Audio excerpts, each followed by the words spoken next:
দর্শক, অবশেষে ভারতে পালিয়ে থাকা আওয়ামী লীগ সদস্যরা শেখ হাসিনার সঙ্গে সাক্ষাৎ করতে সমর্থ হয়েছেন এবং শেখ হাসিনা এই প্রথম আনুষ্ঠানিকভাবে তার রাজনৈতিক কার্যক্রম উদ্বোধন করেছেন।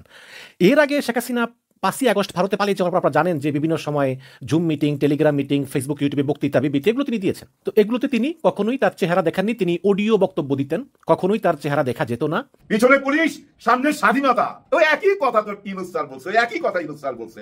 আমার ওইটাই মাথার মধ্যে ঢুকে গেছিল, ইউনূস স্যারের মতো মানুষ আউল ফাউল কথা বলবে, এটা তো আমি বিশ্বাসই করতে পারি না। যে মানুষ বলে যে রাজনীতিবিদরা আমার সামনে এসে একরকম কথা বলে, বাইরে গিয়া অন্য রকম কথা বলে, সেই মানুষ কি দুই রকম কথা বলতে পারে ভাই? জুলাই ঘোষণাপত্রে কি থাকছে? জুলাই ঘোষণাপত্রে যা থাকছে সেটা একটা ঐতিহাসিক চমক। কথায় আছে, রাখে আল্লাহ মারেকে। শিয়ালের কাছে মুরগি বর্গা দেওয়া যাবে না। দর্শক, সুসংবাদ আছে একটা। সুসংবাদটা অলরেডি আপনারা পেয়েছেন। ডক্টর শফিকুর রহমান, তার কিন্তু ওপেন হার্ট সার্জারি করা হয়েছে। সে কিন্তু আলহামদুলিল্লাহ সুস্থ আছে বর্তমানে। দাঁড়ান, ভিডিও ছেড়ে যায় না, প্রথম কথা শুনেই দরকার আছে আপনাদের কথাগুলো শোনার। ডক্টর শফিকুর রহমান যখন জামাত ইসলামের সমাবেশটা হয়েছিল, সেখানে যখন দুইবার করে মনে করেন অজ্ঞান হয়ে পড়ে যায় বক্তব্য দেওয়ার সময়, এইটা নিয়ে একদল ট্রল করেছিল, বোঝেন নাই? একদল ট্রল করেছিল এবং কি ডক্টর শফিকুর রহমান যেভাবে পড়ে গিয়েছিল সেইটা আবার অনেকেই ঘরের ভিতরে নাটক করে দেখিয়েছিল। ওই হারামজাদারা, ওই হারামিরা কারা জানেন তো? নাম আর বলতে হবে না, আপনারা বুঝে নেন যে আসলে কারা ওই কামগুলো করছে। ওরা মনে করছিল, শুধু মনে করে না ভাই, অনেকে তো বলছিল এটা সে ডাক্তার শফিকুর রহমান নাটক শুরু করছে। হ্যাঁ, জনগণের সামনে নাটক শুরু করছে, মঞ্চে বক্তব্য দেওয়ার সময় পড়ে যাইতেছে, আবার উঠে বক্তব্য দিতেছে, আবার পড়ে যাইতেছে। অসুস্থ মানুষ কিভাবে উঠে দাঁড়ায় বক্তব্য দেয়, আবার বসে থেকেও বক্তব্য দেয়, সব নাটক। নাটক, আরে ভাই নাটক। ডাক্তার শফিকুর রহমান যেই একটা ঘটনা ঘটায় দিল, এটা তো মনে রাখা দরকার আজীবনের জন্য, এবং রাজনৈতিক সবচেয়ে বড় বড় রাজনৈতিক নেতাদের এটা মনে রাখা দরকার। বাংলাদেশের মধ্যে তার ওপেন হার্ট সার্জারি হলো, সে তো লন্ডন গেল না, সে আমেরিকা গেল না, সে ভারত গেল না, সে ওই সিঙ্গাপুর গেল না, বাংলাদেশের ভিতরেই কিন্তু তার ওপেন হার্ট সার্জারি করা হলো। এবং সে বলেছে আমি বাংলাদেশের মানুষ বাংলাদেশেই হবে। আমরা যদি এমপি মন্ত্রী যারা বড় বড় আছি, তারা যদি দেশের বাইরে যাই, সাধারণ মানুষ তো বলবে যে আমার বাংলাদেশে কিছু নাই, বাংলাদেশেই হলো এটা। হ্যাঁ, আর বড় বড় এমপি মন্ত্রী যারা আগে ছিল ভাই, আমরা তো দেখেছি, একটু ঠান্ডা লাগছে, কাশি হয়েছে, একটু পাদ মারছে, সাথে সাথে সিঙ্গাপুর নিয়ে যাও, পরে পাদের অপারেশন করো। মানে কি যে একটা অবস্থা। তো আলহামদুলিল্লাহ অবশ্যই সুস্থ। একটা কথা আছে না যে রাখে আল্লাহ মারেকে। আল্লাহ পাক যদি বাঁচায় রাখে ভাই, কেউ মারতে পারে না, আর আল্লাহ যদি নিয়ে যায় কেউ বাঁচাইতে পারে না। যেমন রাখে আল্লাহ মারেকে, সব ক্ষমতার মালিক আল্লাহ। আর একটা অত ইজ্জু মাংতাসা অত জিল্লু মাংতাসা, ইজ্জত দেওয়ার মালিকও আল্লাহ, বেজ্জতি করার মালিকও আল্লাহ। যেমন ইজ্জত দিয়েছে আল্লাহ ইউনূসকে, বেজ্জতি করেছে হাসিনাকে। যেই হাসিনা ইউনূসকে পানিতে চুবাইতে চাইছিল, অবশেষে সেই হাসিনা আজকে কতটা লাঞ্ছিত, কতটা বেজ্জিত, এটা আপনারা জানেন। দেখেন, আমি আসলে যে বিষয় নিয়ে আজকে আপনাদের সম্মুখে হাজির হয়েছি, কয়েকটা ভিডিও আপনাদের সাথে শেয়ার করব। মালেক আফসারী সাহেবের, তারপরে আপনার কি বলে, দেখেন মনে আসতেছে না, কাজী হেমায়েতুদ্দিন মিশনের, তারপরে আপনার এই জুলাই সনদ নিয়ে বিস্তারিত আলোচনা সুলাইমান ভাই। মানে আপনারা সবাই জানেন যে আমি কাদের বক্তব্যগুলো আপনাদের সাথে বেশি বেশি শেয়ার করার চিন্তা করি, অর্থাৎ যারা সত্যের পথে কথা বলে এবং হক কথা বলে, ন্যায়ের পথে কথা বলে, তাদের বক্তব্যগুলো আপনাদের সাথে আমি সবসময় শেয়ার করার চিন্তা করি। তো কাজী হেমায়েতুদ্দিন একটা বক্তব্য আপনাদের সাথে শেয়ার করব। সেই বক্তব্যের মাধ্যমে আপনারা জানতে পারবেন যে হাসিনা নতুন করে একটা বৈঠক করেছে ভারতে আওয়ামী লীগের নেতা কর্মীদেরকে নিয়ে, এবং সেখানে কি ছক কষতেছে, কি পরিকল্পনা করতেছে। আসলে আমি বুঝি না এই মহিলাটা এত নির্লজ্জ কেন, এত নির্লজ্জ কেন, এর কি কোনোদিনও লজ্জা হবে না? মানে এর তো বয়স তো ভাই 70 মানে পার দিয়েছে, তাই না? সে হিসাবে আমরা সাধারণ জনতা বলে থাকি যে তোর তো এক পা কবরে গেছে। এখন এমতো অবস্থায় এসে এতগুলো মানুষ খুন করেছে, গুম করেছে, অন্যায় করেছে, অত্যাচার করেছে, দেশের টাকা পাচার করেছে, মানে যত অপকর্ম আছে, ফেরাউনি কাম যত আছে সব ওই হাসিনা করছে। এত কিছু করার পরে এখন যদি সে আল্লাহর কাছে তওবা করে, অবশ্যই আল্লাহ চাইলে মাফ করতে পারে, কারণ আল্লাহ সবকিছুই করতে পারে। আল্লাহ চাইলে একটা ব্যক্তিকে মাফ করে দিতে পারে, একটা ব্যক্তিকে আল্লাহ তাআলা চাইলে গোমরাহ করে দিতে পারে। কিন্তু ওর মনে হয় সিলমোহর পড়ে গেছে ভাই, ও যে কখন বা কিভাবে কি কোন সময় মারা যায় এটার চিন্তা ওর ভিতর নাই। ওর ভিতরে এখনো ক্ষমতার লোভ আছেই ভাই। আপনার কমেন্ট বক্সে জানান, একটু কমেন্ট বক্সে অবশ্যই জানাবেন যে আমি কি মিথ্যা বলতেছি। এখনো ক্ষমতার লোভ আছে, এখনো কুবুদ্ধি পাকায়া বাংলাদেশকে কিভাবে ধ্বংস করা যায়, ডক্টর ইউনূসকে কিভাবে ক্ষমতা থেকে নামানো যায়, আবার দেশে ফিরে এসে আবারও চেয়ারে বসতে চায়। কতটা নির্লজ্জ, কতটা বেহায়া, আপনারা কি চিন্তা ভাবনা করে দেখছেন? আচ্ছা, এত নির্লজ্জ এত বেহায়া হওয়ার কারণটা কি একটু বলেন তো, একটু কমেন্ট বক্সে জানান না ভাই। হুম, আমি তো মনে করি যে ভাই ক্ষমতা দিয়ে কি হবে বলেন তো? এই যে একটা সিংহাসন আছে না বাংলাদেশে, ক্ষমতার সিংহাসন, এটাতে কি হবে? হ্যাঁ, সে তো বুড়ি হয়ে গেছে, সে যে কোনো সময় মারা যাবে। এখন আবার এই সিংহাসন ফেরত পেতে চায় কোন লজ্জায়, কোন শরমে? আমার তো মনে হয় এখন তার, যদিও ভারত থাকে দাদা বাবুদের কাছে, দাদা বাবুদের খায় দায়, দাদা বাবুদের পরে, মানে দাদা বাবুরাই তো তাকে মনে করেন দেখাশোনা করতেছে এবং দায়ভার সবকিছু নিচে, ভরণ পোষণের দায়িত্ব নিচে। তো আমার মনে হয় সেই কোঠরের মধ্যে থেকে এখন তার আল্লাহর ইবাদত করা দরকার, যে শুধু মুসলমান হয়ে থাকে। আর মুসলমান কিনা এটাও তো সন্দেহ ভাই, এটাও তো সন্দেহ। কারণ মুসলমান হলে তো দাড়িওয়ালা টুপিওয়ালাদেরকে বাংলাদেশে থাকতে জবাই করতো না, দাড়িওয়ালা টুপিওয়ালাদেরকে ধরে ধরে গুম করে খুন করে নদীর মধ্যে বাসায় দিত না, বুড়িগঙ্গা নদীর মধ্যে বাসায় দিত না। মুসলমান কিনা এটাও তো সন্দেহ হয় রে ভাই। মুসলমান হলে তো আমার বিশ্বাস আল্লাহর কাছে তওবা ইস্তেগফার করে যে আল্লাহ, জীবনে অনেক গুণ করছি, অনেক ভুল করছি, অনেক গুনাহ করছি, জীবনে অনেক অন্যায় করছি, অত্যাচার করছি, মানুষের উপর জুলুম করছি, আল্লাহ মাফ কি করে দেওয়া যায় না? এটা করতো, কিন্তু সে এখনো বাংলাদেশকে ধ্বংসের ষড়যন্ত্র করতেছে। আওয়ামী লীগ নেতাদেরকে নিয়ে ডক্টর ইউনূসকে কিভাবে শেষ করা যায় সেই চিন্তা করতেছে। আবারও নতুন করে ক্ষমতায় এসে এই জামাত ইসলামের নেতা কর্মীরা এখন বর্তমানে সত্য কথা প্রকাশ করতেছে, আলেম ওলামারা ওয়াজ মাহফিলের মধ্যে সত্য কথা প্রকাশ করতেছে, আমি নাসির উদ্দিন সত্য কথা প্রকাশ করতেছি। ওর চিন্তা ভাবনা আবার দেশের মধ্যে এসে ক্ষমতা নিয়ে আমাদেরকে সবাই জবা করবে, দুনিয়াতে ছাড়া করবে, এই চিন্তা ভাবনা এখনো আছে। তার মানে ওর মরার ভয় নাই ভাই। ফেরাউন যারা হয়, ফেরাউন মার্কা যারা হয়, কারুন মার্কা যারা হয়, আবু জেহেল মার্কা যারা হয়, আসলে ভাই তাদের ভিতরে মরার ভয় থাকে না, কোনো সময় তাদের ভিতরে মরার ভয় থাকে না। ডাক্তার শফিকুর রহমান সেদিন কি বলেছিল আপনারা তো শুনেছেন তাই না? হ্যাঁ, লাইভ প্রুফ শোনেন নাই? মৃত্যুর কথা কি বলছে, যে আমার যদি 1 সেকেন্ড হায়াত থাকে আমি বেঁচে যাব, আর যদি আমার মৃত্যু থাকে এখানেই মরে যাব। বক্তব্য দিয়েছে ভাই, কিন্তু ওদের তো ভিতরে ওই ভয়টা নেই। ওদের খালি ক্ষমতা ক্ষমতা ক্ষমতা, এত পাওয়ার দরকার যেই পাওয়ার দিয়ে ওরা দুনিয়া শাসন করতে চায়। ওরা আখিরাতের প্রতি ওদের বিশ্বাস নাই। বিশ্বাস থাকলে, মরণের প্রতি যদি বিশ্বাস থাকতো, মানুষকে কোনোদিন ওরা অন্যায় ভাবে, অত্যাচার ভাবে খুন করতে পারতো না, গুম করতে পারতো না। সবকিছু তো বের হচ্ছে, এখন সবকিছুই বের হচ্ছে। থলের বিড়াল তো ধীরে ধীরে সব বের হয়ে আসতেছে, সবকিছু প্রকাশ পেয়েছে, তারপরে ক্ষমতার লোভ ছাড়তে পারে না ভাই।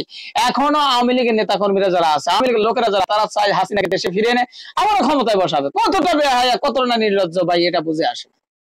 যাই হোক ভাই, আমি কথা বাড়াবো না। কথা বলতে গেলে ভাই অনেক কথাই মনে আসে, কারণ এগুলো ভাই বলতে বাধ্য হই। কেন বলি এগুলো আপনারা ভালো করেই জানেন, যারা সৎ পথে চলেন, সৎ কথা শোনেন, সৎ পক্ষে চলার চেষ্টা করেন, হক কথা শোনেন এবং হক কথা বলার চেষ্টা করেন, তারা ভালো করেই জানেন এই কথাগুলো কেন বলতে হয়।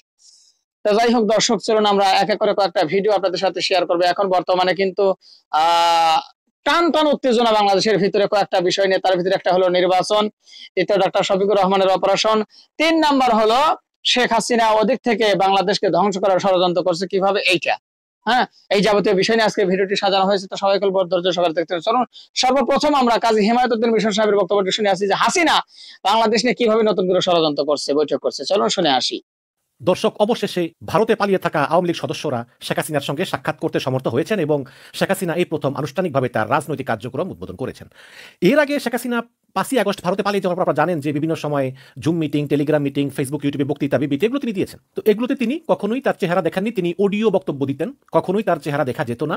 এবং আপনারা জানেন যে তিনি ভারতের রাজধানী দিল্লির একটি সুরক্ষিত এলাকায় ভারত সরকার তাকে রেখেছে এবং ভারত সরকারই তার ভরণ পোষণ এবং নিরাপত্তার দায়িত্ব নিচ্ছে। শেখ হাসিনার মেয়ে পুতুল এবং শেখ হাসিনার একমাত্র সন্তান সজীব ওয়াজেদ জয়, যিনি এবারের কোরবানির ঈদে মায়ের সঙ্গে দেখা করেছেন, তো তারা দেখা করার সময়ও কিন্তু ভারত সরকারের অনুমতি নিয়েই তাদের মায়ের সঙ্গে দেখা করেছেন। সুতরাং শেখ হাসিনা যে খুব একটা সুরক্ষিত জায়গায় আছেন এবং কঠোর নিরাপত্তার মধ্যে আছেন, কোনো সন্দেহ নেই। সেই শেখ হাসিনার সঙ্গে যখন আওয়ামী লীগের কিছু সিনিয়র সদস্য গিয়ে সরাসরি দেখা করতে সমর্থ হয়েছেন, তাহলে বোঝা যায় যে এতে ভারত সরকারের একটা সায় অবশ্যই ছিল। এবং শেখ হাসিনা যে এই যেই তার সিনিয়র প্রেসিডেন্ট সদস্যদের সঙ্গে দেখা করে আনুষ্ঠানিকভাবে রাজনৈতিক কার্যক্রম শুরু করলেন, এতেই বোঝা যায় যে ভারত সরকারও চায় শেখ হাসিনা আসলে রাজনীতি শুরু করুক এবং বাংলাদেশে তার রাজনীতিতে আবার পূর্ণ প্রত্যাবর্তন হোক। এখন কারা কারা দেখা করেছেন আমি এটা ক্লিয়ার না। আমার সোর্স থেকে আমি জানতে পারিনি কারা কারা দেখা করেছেন, হয়তো নিরাপত্তার কারণে অনেকে বলতে চাননি। তবে আমি এতটুকু শিওর হয়েছি যে ওবায়দুল কাদেরকে সেই অনুষ্ঠানে দাওয়াত দেওয়া হয়নি। এমনকি রাজশাহী সাবেক মেয়র খায়রুজ্জামান লিটনকেও দাওয়াত দেওয়া হয়নি, এবং হাসান মাহমুদ বেলজিয়াম থেকে উড়ে গিয়েছেন ইন্ডিয়াতে দেখা করার জন্য, হাসান মাহমুদকেও সেখানে প্রবেশ করার অনুমতি শেখ হাসিনা দেননি। তো অবশ্যই শেখ হাসিনা হয়তো এদের প্রতি ক্ষিপ্ত বা যে কারণে দেখা করতে দেননি। আওয়ামী লীগের সব নেতাই কিন্তু ভারতে পালিয়ে যাননি, অনেকে লন্ডনে আছেন, অনেকে বেলজিয়ামে আছেন, অনেকে ইউরোপীয় দেশে আছেন, অনেকে মধ্যপ্রাচ্যে আছেন। তো এরকম অনেকেই জুম মিটিংয়ে শেখ হাসিনার সঙ্গে যুক্ত হয়েছিলেন। তো শেখ হাসিনা তার যেই সাংগঠনিক কার্যক্রমটা শুরু করেছেন আনুষ্ঠানিকভাবে, সেখানে কিছু প্রেসিডেন্ট সদস্য তার সামনাসামনি ছিল এবং অন্য নেতারা জুম মিটিংয়ে অংশ নিয়েছেন, এবং তাদের সঙ্গে কথা বলে জানা গেল যে শেখ হাসিনা নাকি খুব ভালো আছেন এবং ভারত সরকার তাকে খুব ভালোভাবে রেখেছে, এবং শেখ হাসিনা নাকি যখন প্রধানমন্ত্রী ছিলেন তখন যেমন ছিলেন এখন ঠিক তেমনই আছেন, এখনো খুব উঁচু গলায় কথা বলেন, এবং তিনি বলেছেন যে আমি এখনো প্রধানমন্ত্রী আছি, কারণ আমাকে তারা অবৈধভাবে ক্ষমতা থেকে সরিয়েছে। এটা মানে তার বক্তব্য আর কি। যতক্ষণ পর্যন্ত তিনি এই মিটিং করেছেন ততক্ষণ পর্যন্ত তিনি বিএনপি বা জামাত বা অন্যান্য কোনো দলের বিরুদ্ধে কোনো কথাই বলেননি। তার সমস্ত ক্ষোভ ছিল ইউনূস সরকারের বিরুদ্ধে এবং ছাত্র সমন্বয়কদের বিরুদ্ধে।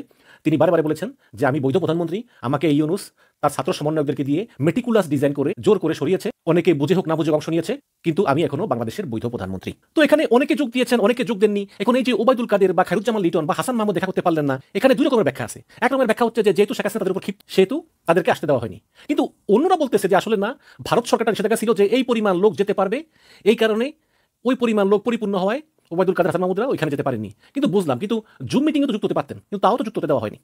সুতরাং এই ওবায়দুল কাদের, হাসান মাহমুদ বা খায়রুজ্জামান লিটন এদের প্রতি শেখ হাসিনা ক্ষিপ্ত, এতে কোনো সন্দেহ নেই। এবং আরও জানতে পেরেছি যে শেখ হাসিনার সঙ্গে যখন ভারতে পালিয়ে থাকা নেতাদের সঙ্গে সরাসরি দেখা হয় তখন সেখানে একটা আবেগঘন পরিস্থিতি সৃষ্টি হয়, এবং তারা সবাই তাদের চোখের পানি ছেড়ে দেন এবং সামনাসামনি দেখা হয়, তারা সবাই কান্নাকাটি করেন। তখন শেখ হাসিনা বলেন যে ভুল যা হয়েছে এটা নিয়ে কথা বলে লাভ নাই, এখন বাংলাদেশের রাজনীতিতে কিভাবে আমাদের পূর্ণ প্রত্যাবর্তন ঘটে সেটাই আলোচনার বিষয় এবং সেভাবে কাজ করতে হবে। এবং তিনি যে 1,500 মানুষকে হত্যা করেছেন বা 20,000 মানুষকে গুম করেছেন, তারপর জাতিসংঘের রিপোর্ট, বিবিসির রিপোর্ট, তারপরে আল জাজিরা রিপোর্ট, এই সব কিছু নিয়ে তাকে বিন্দুমাত্র অনুতপ্ত মনে হয়নি, বিন্দুমাত্র দুঃখিত মনে হয়নি। এই যে 1,500 মানুষকে তার নির্দেশ হত্যা করা হয়েছে, এসব ব্যাপারে তার কোনো অনুশোচনা ওই সময় দেখা যায়নি। তিনি একটাই বলেছেন যে বাংলাদেশের রাজনীতি এরকম হয়, বাংলাদেশের রাজনীতিতে উত্থান পতন স্বাধীনতার পর থেকেই হয়ে আসছে। সুতরাং আমি এর আগেও দেশ ছেড়েছিলাম, আবার দেশে ফিরে এসেছি, ইনশাল্লাহ এবারও আমি দেশে ফিরে যাব, আমি বাংলাদেশের মানুষের কাছে ফিরে যাব, যেমন আমি 81 সালে ভারত থেকে বাংলাদেশে ফিরে গিয়েছিলাম। যদিও দর্শক 81 সালে সিচুয়েশন আর এখনকার সিচুয়েশন এক না। 81 সালে জিয়াউর রহমান অনুমতি দিয়েছিলেন দেশে আসার জন্য, এবং সেই সময় জোহরা তাজউদ্দিনের মতো নেত্রী তিনি আওয়ামী লীগকে গুছিয়ে গাছিয়ে সাজিয়ে রেখেছিলেন। শেখ হাসিনা ভারত থেকে এসে একটা সাংগঠনিকভাবে ঐক্যবদ্ধ আওয়ামী লীগ পেয়েছিলেন। কিন্তু বর্তমান পরিস্থিতি সম্পূর্ণ ভিন্ন। বর্তমান পরিস্থিতিতে ভারতের সঙ্গে ইউনূস সরকার সম্পর্ক একদম খারাপ, কিন্তু জিয়াউর রহমানের সঙ্গে তখন কিন্তু ভারতের সম্পর্ক এত খারাপ ছিল না। সুতরাং ভারত সরকার জিয়াউর রহমানকে অনুরোধ করেছে যে আপনারা শেখ হাসিনাকে ফিরিয়ে নেন, কিন্তু বর্তমান ইউনূস সরকারকে ভারত বললেও ইউনূস সরকার শুনবে না। দ্বিতীয়ত, আওয়ামী লীগের অবস্থা এত খারাপ যে আওয়ামী লীগের কোনো লোকজনই নাই রাস্তায়, সবাই একদম পালিয়ে বেড়াচ্ছে। কাজেই এই সাংগঠনিক বৈঠকে দলের সিনিয়র নেতৃবৃন্দকে শেখ হাসিনা বললেন যে তিনি 81 সালের মধ্যে ফিরে আসবেন। কীভাবে আসবেন আমার তা বোধগম্য না, কারণ 81 সালের পরিস্থিতি আর বর্তমান পরিস্থিতি এক না। বর্তমান পরিস্থিতি সম্পূর্ণ শেখ হাসিনার প্রতিকূলে, কিন্তু শেখ হাসিনা বলছেন তিনি যেভাবেই হোক ফিরে আসবেন। এখন ফিরে আসলে তাকে তো বিচারের মুখোমুখি হতে হবে। কাজে তিনি আসলে ফিরে সত্যি আসবেন নাকি এটা শুধু কথার কথা, সেটা দেখার জন্য আমাদেরকে অপেক্ষা করতে হবে। তবে শেখ হাসিনা যে সমস্ত আলাপ করেছেন সেই সমস্ত আলাপের সব বিষয় কিন্তু আমরা জানতে পারিনি, কারণ অনেক গোপন ব্যাপার আছে যেগুলো কিন্তু কাউকে জানানো হয় না। যে গোপন ব্যাপার, রাজনৈতিক কৌশল, কিভাবে ফিরবেন, কিভাবে কাজ করবেন, এইসব গোপন বিষয়গুলো কাউকেই জানতে দেওয়া হয়নি। ওই সভায় এগুলো আলোচনা হয়েছে, আমরা শুধু বাহিরের কিছু বিষয়গুলো জেনেছি যেগুলো আর কি ইনকমন, যে অন্যরা জানলেও সমস্যা নেই। এই সময় আওয়ামী লীগের একজন সিনিয়র নেতা শেখ হাসিনাকে প্রস্তাব দেন যে আপা আমরা একটি প্রবাসী সরকার গঠন করতে পারি কিনা, যেহেতু আপনি মনে করেন যে আপনি এখনো প্রধানমন্ত্রী পদে অধিষ্ঠিত আছেন, কাজে আমরা যদি একটা প্রবাসী সরকার গঠন করি এবং গঠন করার পরে আমরা ভারতে থেকে আমরা কার্যক্রম পরিচালনা করি, সেটা হলে বাংলাদেশের বর্তমান অবৈধ সরকার ইউনূস সরকার আরো চাপে পড়বে। তখন শেখ হাসিনা বলেন যে না, বর্তমান বাস্তবতায় প্রবাসী সরকার গঠন করা ঠিক হবে না, কারণ প্রবাসী সরকার গঠন করলে বিভিন্ন রাষ্ট্রের স্বীকৃতির প্রয়োজন হয়, বিভিন্ন রাষ্ট্র দূরে থাক, ভারতে স্বীকৃতি দেবে না আমাদের প্রবাসী সরকারকে। সুতরাং এই মুহূর্তে বা এই বাস্তবতায় প্রবাসী সরকার গঠন করা আমাদের উচিত হবে না বলে বৈঠকে সিদ্ধান্ত হয়। এবং সামাজিক যোগাযোগ মাধ্যমে যে একটা চাউর উঠেছে যে 8ই আগস্টই হাসিনা ফিরে আসবেন, 8ই আগস্ট ইউনূস সরকারের শপথে তিনি হাসিনা ফিরে আসবেন বা 5ই আগস্ট ফিরে আসবেন, এই ধরনের কোনো কিছু ওই বৈঠকে আলোচনা হয়নি। বৈঠকে আলোচনা হয় সামগ্রিকভাবে যে যেভাবেই হোক বাংলাদেশে ফিরে আমাদেরকে আবার রাজনৈতিক মাধ্যমে আমাদের ক্ষমতা আবার দখল করতে হবে, কিন্তু সেটা 5ই আগস্ট নাকি 8ই আগস্ট এই ধরনের কিছু কোনো সুনির্দিষ্ট টাইম শেখ হাসিনা উল্লেখ করেননি। এবং শেখ হাসিনা গোপালগঞ্জে যে হত্যা হয়েছে, শেখ হাসিনার বাসায় গণহত্যা হয়েছে, এবং বাংলাদেশে যে হিন্দুদের উপর নির্যাতন হচ্ছে এবং জেলখানা থেকে যে বড় বড় তার বাসায় জঙ্গিদেরকে মুক্তি দেওয়া হচ্ছে, এইসব বিষয়ে শেখ হাসিনা গভীর উদ্বেগ প্রকাশ করেন। এবং পরিশেষে শেখ হাসিনা বলেছেন যে যেভাবেই হোক বাংলাদেশে তাদের রাজনৈতিক দল আওয়ামী লীগের সাংগঠনিক কার্যক্রম আবার শুরু করতে হবে, এর কোনো বিকল্প নাই। তো মোটামুটি এই ছিল শেখ হাসিনার বক্তব্য। তবে দর্শক, এই বিষয়টা তো বলাই বাহুল্য যে ভারত সরকার শেখ হাসিনাকে তার রাজনৈতিক কার্যক্রম শুরু করার জন্য পুরোপুরি অনুমতি দিয়ে দিয়েছেন, এবং এই কারণেই দীর্ঘ 1 বছর পরে ভারতে পলাতক আওয়ামী লীগের সিনিয়র নেতারা শেখ হাসিনার সাক্ষাৎ পেতে সমর্থ হয়েছেন। দর্শক, আশা করি শুনেছেন, তো অবশ্যই আপনাদের মূল্যবান মতামত জানাবেন। দ্বিতীয় নম্বরে ডাক্তার শফিকুর রহমানকে নিয়ে খুশির সংবাদ দিলেন জনাব প্রিয় ভাই জনাব মালেক আফসারী সাহেব। চলুন তার বক্তব্যটি শুনে আসি। সুখবর, ডাক্তার শফিকুর রহমান স্যার সম্পূর্ণভাবে সুস্থ। আমার খুব কাছে কিন্তু ইউনাইটেড হাসপাতাল, মন থেকে না খুব টানতে ছিল যে ওই হাসপাতালে যাই। আমি 11টার সময় গেছি সকালে, ভিতরে ঢোকা সম্ভব না, কি কারণে আমাকে ঢুকতে দেবে? যাওয়ার পিছনে কারণ একটা ফিলিংস কাজ করতেছিল। আমি জানতাম আমি ঢুকতে পারবো না, আর আমার যাওয়ার পিছনে ওইটুকুই যে আচ্ছা একটু কাছাকাছি যাই না কেন। হ্যাঁ, হাসপাতালের বাইরে কতক্ষণ ঘোরাঘুরি করে আবার বাসায় চলে আসছি। মনের একটা টান ছিল, মন যা বলে তা করতে হয়, মনের কথা রাখলাম। বাসায় এসে টেলিভিশনের পর্দায় তাকায় আছি, হঠাৎ দেখি যে হ্যাঁ ডাক্তার জাহাঙ্গীর কবির সাহেব সামনে চলে আসলো এবং আরো অনেকেই ছিল, এবং উনি যেভাবে হাসতে হাসতে বসতেছিলেন চেয়ারে, তখনই বুঝছি আলহামদুলিল্লাহ সাকসেসফুল। হ্যাঁ, ওনারা হাসি খুশি ছিল। প্রেসের সঙ্গে কথা বলা শুরু করছে যে 3 সপ্তাহ পর উনি বক্তৃতা দিতে পারবে, এই কথাটা দিয়া বক্তব্য শুরু করছে। অনেকক্ষণ কথা বলছে ডাক্তার জাহাঙ্গীর কবিরের সাথে। ওনার অনেক আগে একবার পরিচয় হয়েছিল, এতদিন পরে দেখা, উনি ওনাকে মনে রাখছেন, দুজনের সাথে বুক মিলাইছে, হাসি খুশি ভাবে অপারেশন থিয়েটারে গেছে। 3টা ব্লকের কথা আমরা শুনছিলাম, আসলে 4টা ব্লক, 3টা সিরিয়াস ছিল, একটা কম সিরিয়াস, তারপরে 4টা অপারেশন হয়ে গেছে। Open heart surgery 100% successful. উনি আইসিইউতে আছেন, আজকে হয়তো আগামীকাল, এই 2 দিন থাকবেন, তারপরে কেবিনে দিয়ে দিবে। আর কেবিনে থাকতে হবে, ডাক্তার সাহেব বলছেন 7 দিন, আর 3 সপ্তাহ পর উনি আবার মঞ্চে দাঁড়ায় বক্তৃতা দিতে পারবে। ভাই সুখবর, সুখবর, আলহামদুলিল্লাহ। ডাক্তার শফিকুর রহমান স্যারের জন্য সবাই দোয়া করতেছিল, শুধু যে জামাতের বা শিবিরের বা এনসিপির ইনারাই দোয়া করতেছিল এমন না ভাই, সবাই দোয়া করতেছিল, কারণ উনাকে অনেকেই ভালোবাসে, সব দলের মানুষই ভালোবাসে, হয়তো মুখ ফুটে বলে না, রাজনীতির ব্যাপার স্যাপার তো বুঝেন না। যাই হোক, সুখবর কিন্তু আরো আছে। হ্যাঁ, আরো আছে। দেখেন, আমি অলওয়েজ একটা পজিটিভ কথা বলতাম, আমি পজিটিভ মাইন্ডের মানুষ, আমার হিসাব নিকাশে যেটা বলে আর কি, সবসময় বলে আসছি যে দেখেন 5ই আগস্টের জন্য আমরা অপেক্ষা করব, আমাদের জন্য নতুন কিছু হতেই হবে। আমার এই আত্মবিশ্বাসের মূল জায়গাটা হচ্ছে ডক্টর মোহাম্মদ ইউনূস স্যার। হ্যাঁ, উনি যখন দায়িত্ব নিছে, উনি তো ওনার দায়িত্ব শেষ করবেই। উনি তো বলেই গেছিল যে আমাদের পিছিয়ে যাওয়ার কোনো রাস্তা নাই, সামনে যেতেই হবে। যেভাবে জুলাই আগস্টে ওই যে আমার মেয়ের বয়সী একটি মেয়ে বলছিল না, পিছনে পুলিশ সামনে স্বাধীনতা, তো একই কথা তো ইউনূস স্যার বলছে, একই কথা ইউনূস স্যার বলছে। আমার ওইটাই মাথার মধ্যে ঢুকে গেছিল, ইউনূস স্যারের মতো মানুষ আউল ফাউল কথা বলবে, এটা তো আমি বিশ্বাসই করতে পারি না। যে মানুষ বলে যে রাজনীতিবিদরা আমার সামনে এসে একরকম কথা বলে, বাইরে গিয়ে অন্য রকম কথা বলে, সেই মানুষ কি 2 রকম কথা বলতে পারে ভাই? নো, বলতে পারে না। দেখেন 5ই আগস্টেই 5টার সময় সংসদ ভবন থেকে জুলাই ঘোষণাপত্র আসতেছে ভাই, ঘোষণাপত্র আর সনদপত্র কিন্তু এক জিনিস না, আলাদা আলাদা। সনদপত্রটা কি জানেন? এই যে 5 মাস ওনারা যে সংলাপে বসছিল, চা বিস্কিট খাইছে, যেটা নিয়ে অনেক কথা হয়েছে, এটা কিন্তু ছিল একরকম সংসদ, কিন্তু এইটাও কিন্তু একরকম সংসদ ছিল। হয়তো ওই সংসদ ভবনে এই সংসদ বসে নাই, এই সংসদ বসছে যমুনায়, এই সংসদ বসছে সংসদের বাইরে, এটাও একটা সংসদ। ওই সংসদের কি আলাপ আলোচনা হয়েছে, এই 5 মাসে কি কি সিদ্ধান্ত হয়েছে, কিভাবে এই দেশটা চলবে, কিভাবে প্রেসিডেন্ট ওই চেয়ারে বসবে, কিভাবে প্রধানমন্ত্রী তার ক্ষমতা ব্যবহার করবে, কে কতদিন থাকতে পারবে, উচ্চ কক্ষ নিম্ন কক্ষ, কিভাবে নির্বাচন, আগে সংসদীয় নির্বাচন নাকি স্থানীয় নির্বাচন, এইসব আলোচনা হয়েছে 5 মাস। ওইটাই হলো জুলাই সনদপত্র। ওই সনদপত্র ঘোষণা হবে ভাই, সবাই চলে আসবে, হয়তো মতের মিল অমিল কিছুটা আছে, কিন্তু জুলাই ঘোষণাপত্র সেটার সাথে কিন্তু সবাই একমত। গতকাল গভীর রাত্রে বিএনপি, জামাতে ইসলাম, এনসিপি এবং আরো কিছু পোলাপান ও কিছু মুরব্বী গভীর রাত্রে বসছিল ভাই এই জুলাইয়ের ঘোষণাপত্র নিয়ে। 5 তারিখের 5টার সময় যেটা ঘোষণা করা হবে সংসদ ভবন থেকে, সেই ঘোষণাপত্র নিয়ে মিটিং এ বসছিল, সবাই একমত। এটাই সুখবর ভাই, গার্ডেন হয়ে গেল না মনটা? দেখেন, আগেই বলছিলাম এক জায়গায় আসতেই হবে, এই ছাড়া কোনো উপায় নাই। এখন দেখেন, এই ব্যাপারটা কিন্তু জানতো ডিপ স্টেটের ভিতরে, এটা ভিতরে আলোচনা চলতেছিল আমাদের দেশের ডিপ স্টেটে, এবং বিদেশ থেকেও নজর রাখা হচ্ছিল কি হতে যাচ্ছে। ভাই একটা কথা তো বুঝতে পারেন আপনারা, এই যে এনসিপি, একে শুধু এনসিপির ভিতরে সীমাবদ্ধ রাখেন না, এর পিছনে কিন্তু একটা শক্তি আছে। এই শক্তি কিন্তু পশ্চিমা শক্তিও বলতে পারেন, আবার দেশের ভিতরে একটা শক্তি আছে। সবচেয়ে বড় শক্তি কি জানেন? জুলাই গণ অভ্যুত্থানের সাথে যারা জড়িত ছিল, সেই শক্তিটাই সবচেয়ে বড় শক্তি, এদেরকে ফেলা দেওয়া যাবে না। দেখেন না, পোলাপান কিন্তু এক একটা বোমা কি মারে ভাই, হায় হায়, ফালায়। দেখেন কত বড় বিপদে ফালাই দিয়েছিল বাবর সাহেবকে। ওদিকে চিটাগাং যায়া বিএনপি সবচেয়ে বড় নেতা, গুরুত্বপূর্ণ নেতা সালাউদ্দিন আহমেদ সাহেবকে, উনাকেও কিন্তু বিতর্কিত করছে ওই যে উনার এলাকায় যায়া। আর গোপালগঞ্জে যেটা করছে, এটা তো আপনারা জানেনই, এই গোপালগঞ্জের মধ্যেই কিন্তু সবকিছু লুকায় রয়েছে। ওই গোপালগঞ্জেতে কারা কারা আক্রমণ করছে, তাদের উপরে আক্রমণ করবে গেরিলা বাহিনী। হ্যাঁ, দেখেন না, একটা পুলিশ অফিসারকে টেলিফোনে হুমকি দিতেছিল, 2 মাস সময় দিছে, 2 মাস পর তার ঘরের মধ্যে ঢুকে আসে, তার নাম বলবে। ভাই দেখেন কত বড় ষড়যন্ত্র, আল্লাহ আমাদেরকে বাঁচায় দিছে ভাই। ভয়াবহ ব্যাপার তো। ঢাকার বুকে প্রশিক্ষণ চলতেছে, কিভাবে সোশ্যাল মিডিয়াতে গুজব ছড়াইতে হবে, কিভাবে এনসিপি, জামাত, ছাত্র শিবির এদের সঙ্গে লড়তে হবে, কিভাবে পুলিশের সঙ্গে লড়তে হবে, কিভাবে আর্মির সঙ্গে লড়তে হবে। মাঠে 400 লোককে আইনা ঢাকায় এই প্রশিক্ষণ দিছে কে? আরেকজন আর্মি, সাদিক, তার নাম সাদিক, মেজর সাদিক। সে প্রশিক্ষণ দিতেছে কাকে? আওয়ামী লীগের সেই হেলমেট বাহিনীকে, যারা হেলমেট পয়লা পুলিশের সঙ্গে ওই যে ফাইট করতো রাস্তায় 36 দিনে, দেখেন নাই জুলাই 36 দিনে, ওই তাদেরকে প্রশিক্ষণ দিতেছে একজন আর্মি এই দেশের বিরুদ্ধে লড়ার জন্য, আর্মির বিরুদ্ধে, পুলিশের বিরুদ্ধে, জনগণের বিরুদ্ধে লড়ার জন্য। হাই হাই, কত বড় ষড়যন্ত্র! কিন্তু এই মেজর সাদিক কি একা? নো নো নো নো, অবশ্যই না। ওর অনেক লম্বা হাত আছে ভাই, ওর একটা ঘাঁটি আছে এই বাংলাদেশে, এটা আমরা মোটায় মাথায় বুঝতে পারি। আর্মিরা কি বুঝতে পারতেছে না? গোয়েন্দা বিভাগ কি বুঝতে পারতেছে না? বুঝতে পারতেছে। আপনি নিজস্ব আইনে বিচার হবে সাদিকের। এদিকে কিন্তু সাদিকের বউ কিন্তু ধরা খাইছে, সেও কিন্তু পুলিশের চাকরি করে, তার চেহারাটাই পর্যন্ত সোশ্যাল মিডিয়া দেখলাম না কেন। ও তো আর আর্মির আইনে বিচার হবে না, ওর তো বিচার হবে আমাদের পুলিশি আইনে। ও যে অ্যারেস্ট হয়েছে তাকে সামনে পাইলাম না। এরা দেখেন জামাই বউ মিলা গত 100 দিন, এবং এমনও শোনা গেছে 192 দিন ছুটিতে আছে, এবং সে নাকি চিকিৎসা নিতেছিল ক্যান্টনমেন্টের একটা হাসপাতালে। আরে ভাই, ক্যান্টনমেন্টের হাসপাতালে যদি 6 মাস চিকিৎসা নেয় তাহলে তোর মেজর পদই থাকে না।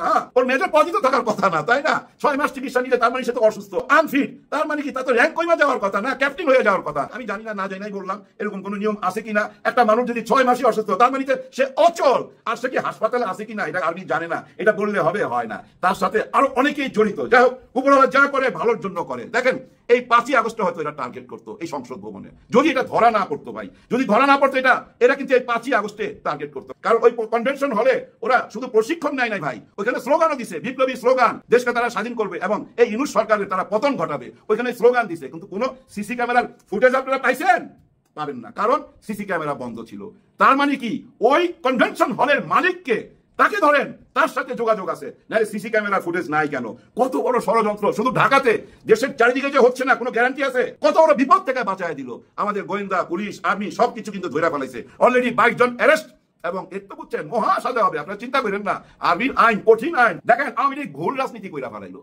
এই গেরিলা বাহিনী তার বানানো উচিত হয় নাই, অপেক্ষা করা উচিত ছিল, কারণ তাদেরকে তো নিষিদ্ধ করা হয় নাই, তাদের কার্যকলাপ নিষিদ্ধ করা হয়েছে। ছাত্রলীগ, যুবলীগ, এদের কার্যকলাপ নিষিদ্ধ করা হয়েছে। আওয়ামী লীগকে তো নিষিদ্ধ করা হয় নাই। আইন কি বলে একটু অপেক্ষা করা উচিত ছিল, আইনি লড়াই লড়া উচিত ছিল। এত টাকা পয়সা, ওই টাকা পয়সা গুন্ডাদের পিছনে খরচ না কইরা আইনি লড়াই লড়েন না। আইনে তো জিতেও যেতে পারেন। আইন তো বলে নাই যে আওয়ামী লীগ নির্বাচন করতে পারবে না বা আওয়ামী লীগ নিষিদ্ধ দল। কিন্তু এখন দেখেন আপনারা গেরিলা বাহিনী বানাইছেন, মানে রাষ্ট্রদ্রোহী। আপনারা নিজেরাই দেখেন নিজেদের কবর খুঁজা ফেলাইলেন, নিজেরাই নিজেদের বিপদ ডাইকে আনলেন। এটা আপনাদের জন্য মহাবিপদ সংকেত। তো হায় হায়, কি রাজনীতি করতেছেন? ভুল রাজনীতি। পুলিশরা হুমকি দেন, তমুকরা হুমকি দেন, এইসব হুমকি দিয়া কোনো লাভ আছে? দর্শক, দুটি বক্তব্য আপনাদের সাথে শেয়ার করলাম, আর একটা বক্তব্য আপনাদের সাথে শেয়ার করবো। তো মাঝখানে একটা কথা বলবো, যারা এখন পর্যন্ত আমাদের এই channel Nasir Islamic media centre চ্যানেলটি সাবস্ক্রাইব করেননি, প্রতিনিয়ত এই ধরনের গরম গরম খবরগুলো পেতে আমাদের এই চ্যানেলটি সাবস্ক্রাইব করে দিবেন। যারা ইতিমধ্যে করেছেন তাদের ধন্যবাদ। চলুন কথা না বাড়াই, সর্বশেষ ভিডিওটিও দেখে আসি। শিয়ালের কাছে মুরগি বর্গা দেওয়া যাবে না। নাহিদ ইসলাম আজকে বলেছে যে এই সরকারি জুলাই সনদ বাস্তবায়ন করে যেতে হবে। এখন কেউ যদি প্রশ্ন করে যদি চলে যা তাহলে কি করবে, আমার কাছে উত্তর হলো তাহলে হাত পা বেঁধে রেখে দেব। এই সরকারকে হাত পা বেঁধে রেখে দেব। এই কারণে বলছি হাত পা বেঁধে রেখে দেব যে আমার মায়ের হাতের সুন্দর সুন্দর খাবার রান্না করা খাবেন, আর আমার ভাইয়ের বিচার করবেন না, আমার ভাইদের রক্তের বদলা আপনারা নিবেন না, আর এই গরম গরম রোস্ট পোলাও খাওয়ার সুযোগ আমরা করে দেব। এই জন্য আমরা বিজয় আনি নাই। তাই আমি আজকে নাহিদ ইসলামের সুরে সুর মিলিয়ে এটাই বলতে চাই, আগামীকাল তারা শহীদ মিনারে জুলাই সনদ ঘোষণা করবে। আর এই শহীদ মিনারে জুলাই সনদে যা লেখা থাকবে প্রত্যেকটা কলমের কালি অক্ষরে অক্ষরে এই সরকারকে পালন করে যেতে হবে। এই সরকার বর্গা দিতে চাচ্ছে পরের পার্লামেন্টে যারা আসবে তারা নাকি 2 বছরে অনেক কিছু বাস্তবায়ন করবে। আমি ওই মাজা বাঙ্গা সংস্কার কমিশন আমরা চাই নাই। আমরা আলী রিয়াজ স্যারকে আমেরিকা থেকে এনে দুধ কলা খাওয়াইয়ে 1 বছর পরে উনি যদি বলে আগামী পার্লামেন্টে যারা আসবে তারা সেইগুলা বিল আকারে ধারণ করবে এবং তারা এগুলা বাস্তবায়ন করবে, আমরা আইনগুলা করে নিয়মগুলা দিয়ে চলে গেলাম। এই জন্যই বলছি যে প্রয়োজনে হাত পা বেঁধে আমরা রেখে দেব আইনগুলা বাস্তবায়ন করার আগ পর্যন্ত। আইনগুলা বাস্তবায়ন করে জাতিকে সঠিক একটি বিচার উপহার দিয়ে আপনাদের এখান থেকে যেতে হবে। মামার বাড়িতে বেড়াতে আসছেন, যা ইচ্ছা তা খেলেন, যাওয়ার সময় আম কাঁঠাল ব্যাগ ভরে নিয়ে যাবেন, এই সুযোগ বাংলাদেশের মানুষ আপনাদেরকে আর দিবে না। যারা এই সরকারে বসবেন আর সরকারে আসবেন, বসার আগে পাশা ঠিক করে বসবেন, নতুবা পাশা লাল করে জনগণ কিন্তু চেয়ার থেকে ফেলে দিবে। কারণ জনগণ 54 বছরে প্রচুর লাঞ্ছিত অপমানিত হয়েছে, জনগণ আর হতে চায় না। আপনারা যারা বসেছেন এখন, যারা দায়িত্ব নিয়েছেন এখন, দায়িত্বটা স্বৈরাচার শেখ হাসিনার লেসপেন্সার অন্তত টপ লেভেলের 100 জনকে ঝুলাইয়া আপনাদের বিদায় নিতে হবে। ডক্টর মোহাম্মদ ইউনূস স্যারের একটি তথ্য আমি পেয়েছি, উনি টপ 100 একটা লিস্ট করেছেন যে শীর্ষ 100 জনের বিচার উনি আগে করবেন। আমরা সেই 100 জনের বিচার খালি কাগজে কলমে আদালতে পর্যন্ত চাই না, আমরা এই বিচারের বাস্তবায়নটা দেখতে চাই এই ডিসেম্বর 2025-এর মধ্যে। এরপরে আপনারা জানুয়ারিতে গিয়ে নির্বাচনের ডেট দেন, তারিখ দেন, নির্বাচন 90 দিন পরে দেন আর 45 দিন পরে দেন, এটা আপনাদের বিষয়। জানুয়ারির আগে আমাদেরকে 100 জনের বিচার এবং 100 জনের বিচারের বাস্তবায়ন দেখাতে হবে। এর পিছনে আরো 900 জনের বিচার আপনারা চালাতে থাকবেন। আমরা অন্তত 1000 আওয়ামী লীগের বিচার আপনাদের মাধ্যমে প্রক্রিয়াটা হয়েছে, আর নিয়মটা আইনটা তাদেরকে ধরা গিয়েছে, বাধা গিয়েছে, এই অবস্থা অন্তত 1000 মানুষের দেখতে চাই। আর বাস্তবে একেবারে বাস্তবায়ন হয়ে কমপ্লিট করেছেন অন্তত 100 জনের, সেই কাজটা আপনাদেরকে ডিসেম্বর 25 করতে হবে। এরপরে আর পিছনে যাওয়ার সুযোগ আপনাদেরও নাই, কারণ আমরা ডিসেম্বরের এন্ডে গেলে প্রায় 1.5 বছর হবে আপনারা দায়িত্বে। এই 1.5 বছরে যদি আপনারা 100 লোকের বিচার না করে যান, তাহলে আপনাদের হিসাব দিতে হবে 1.5 বছরে সরকারের কত টাকা খেয়েছেন, সরকারের কত টাকা খরচ করেছেন, সরকারের কত টাকা নষ্ট করেছেন, এবং এই স্বৈরাচার শেখ হাসিনার আমলে তাদের দোসররা যতগুলা আন্দোলন সংগ্রাম করে রাষ্ট্রের ক্ষয়ক্ষতি করেছে, ওই গোপালগঞ্জ থেকে শুরু করে সবগুলার হিসাব আবার আপনাদেরকেই দিতে হবে। কারণ রাষ্ট্র ক্ষমতা নেওয়া সহজ, বাইর হওয়া সহজ না। কারো বাড়িতে বেড়াতে আসা নিজের ইচ্ছা, আর বিদায় দেয় যার বাড়িতে বেড়াতে গিয়েছেন সে নিজে। আপনাদেরকে অবশ্যই আমরা সম্মান শ্রদ্ধা করেছি, এখনো করি। আগামী 5 তারিখে সরকার ডিক্লার দিবে জুলাই ঘোষণাপত্র। সরকার বলছে আমরা দেখতে চাই যে আগামীকাল রাত পোহালে শহীদ মিনারে আগামীকাল 3 তারিখে নাহিদ এনসিপির নেতৃত্বে যে ঘোষণাটা দিবে, এই ঘোষণাটা বাংলাদেশের আপামর জনতার মনের কথা হবে, আপামর জনতার বক্তব্যটা নাহিদ দিবে, এবং সেই বক্তব্যের বাস্তবায়ন 5 তারিখে যদি সরকার ওয়াদা দেয় এবং সময়সীমা তারা। তো দর্শক শ্রোতা, এই ছিল মূলত আজকের ভিডিও। মূলত কয়েকটি ভিডিও নিয়ে আজকে আপনাদের সম্মুখে হাজির হয়েছিলাম, এক এক করে সেই ভিডিওগুলো দেখানোর চেষ্টা করলাম। আশা করি আপনারা সবগুলো ভিডিও দেখেছেন এবং আমি অনেকগুলো কথা বলেছি, জানি না কথাগুলো রাইট বলেছি কিনা, রং বলেছি। যদি রাইট হয়ে থাকে অবশ্যই সেটা আপনারা কমেন্ট বক্সে জানাবেন, আর রং বলে থাকলে সেটাও কমেন্ট বক্সে জানাবেন। জানি কারা রাইট বলবে আর কারা রং বলবে, সেটা আমি তো জানি ভাই। আমি তো প্রথমেই বলছি, যারা হকের পক্ষে কথা বলে, সত্যের পক্ষে কথা বলে, সত্যের পক্ষে কথা শোনে, তারাই আমার এই কথাগুলো রাইট বলবে, হ্যাঁ, এবং আমাকে বলবে ঠিক বলেছেন ভাই। আর যারা মনে করেন যে ওই দলের লোক, আমকাম করে চলাফেরা করার চিন্তা ভাবনা, তারা বলবে সব রং কথা, ফাউল কথা, ওই নাসির সাবধানে থাক, ক্ষমতায় আমরা আবার আসলে তোরে দেখে নেবে, এই কথা বলবে। ঠিক আছে ভাই, ভালো থাকবেন। আর যদি কিছু ভুল বলে থাকে অবশ্যই ক্ষমা করবেন, তবে আশা করি কিছু ভুল বলি নাই। অন্যায়ের বিপক্ষে কথা বলতে হবে ভাই, ন্যায়ের পক্ষে কথা বলতে হবে যতদিন জীবন থাকে। সাইদি সাহেব বলেছিল একটা কথা, মনে আছে তো? বিড়ালের মতো বাঁচতে চাই না 100 বছর, বাঘের মতো বাঁচতে চাই একদিন। এটা করতে হবে ভাই। ভালো থাকবেন, ভিডিওটি শেয়ার করে দিবেন, আর আমাদের এই চ্যানেল নতুন হলে সাবস্ক্রাইব করবেন। আল্লাহ হাফেজ।